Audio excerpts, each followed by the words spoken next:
Hi everybody, it's Honest John again. Now recently, one of my favorite channels on YouTube, The Breakfast Club, did a series of videos on the subject of comedy. And since I'm a comic, I found this very interesting and got involved in a lot of discussions in the comment section of those videos. Some of the subjects that they touched on was is there any subject that's off limits? And do comics have a particular responsibility to society? And the proper answer to both questions is no. Fortunately for today's comics, Lenny Bruce fought that battle for us years ago. A comic should be free to get up and talk about any subject he wants to in any way he wants. But people also have the right to react to that, to criticize a comic if they are offended or just don't like what he has to say. And the comic has an equal right not to give a fuck. That's the thing about free speech. It's a two-way street. I'm often either amused or irritated by people who say something incredibly stupid or offensive, and then when they get slammed for it, they complain that their right to free speech is being infringed on. Now, most of these people are not comics. But there is nothing in the Constitution that says your free speech can't be criticized. That's the thing about free speech. It's a two-way street. Now, there are comics who do political humor and social commentary, but there is room in the comedy world for all types of comedy.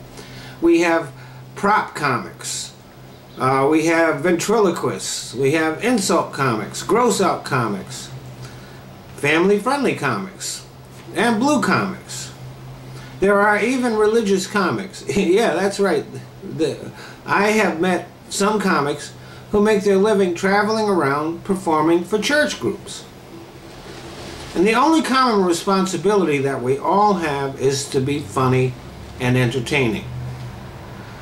There is no responsibility to engage in social commentary, to be politically correct, or to not be offensive. You can be very deep or totally mindless. I worked with a comic who grew up in an abusive and dysfunctional family, and that was the source of his humor. Watching him perform could be very uncomfortable. On the other hand, many comics reveal nothing at all about themselves up on stage. So there is room in the comedy world for all kinds of stuff. And if you go to a comedy show, you just might find your sensibilities offended. That's not the comedian's problem, it's yours.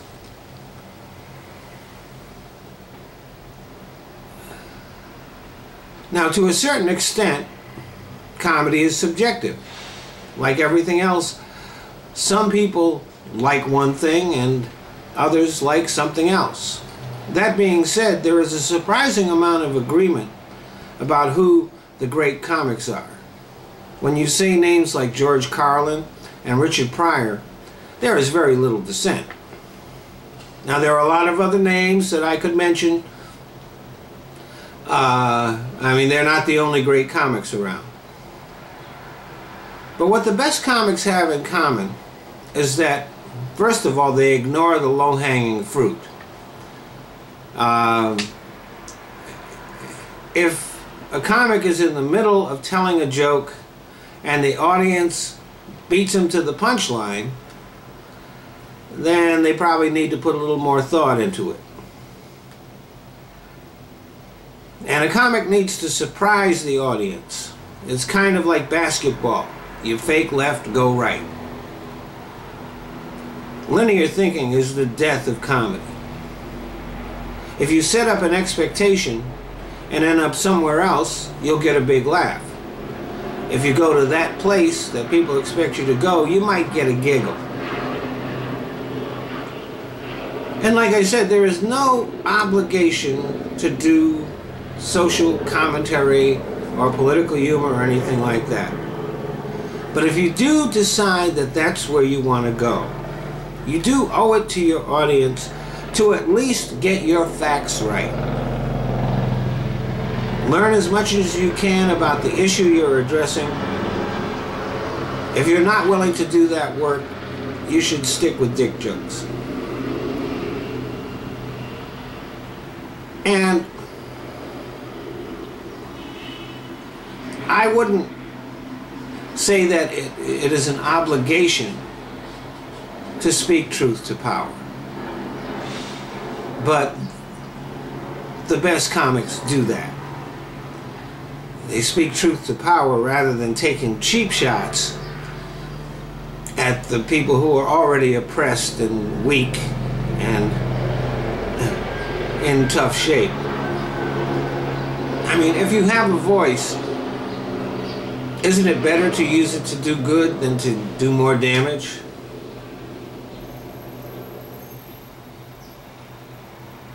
Now, there is nothing to prevent you from doing that. It just depends on whether you want to be great or a hack. And a comic should never underestimate the intelligence of their audience. Most of the people who go to comedy shows are very smart. Not all. There are some stupid people who go to comedy shows, but most stupid people don't, because you have to be pretty smart to get a sophisticated joke. And a lot of times stupid people go to comedy shows and become hecklers, and so they don't get to stay long because security escorts them out the door. Thanks for listening.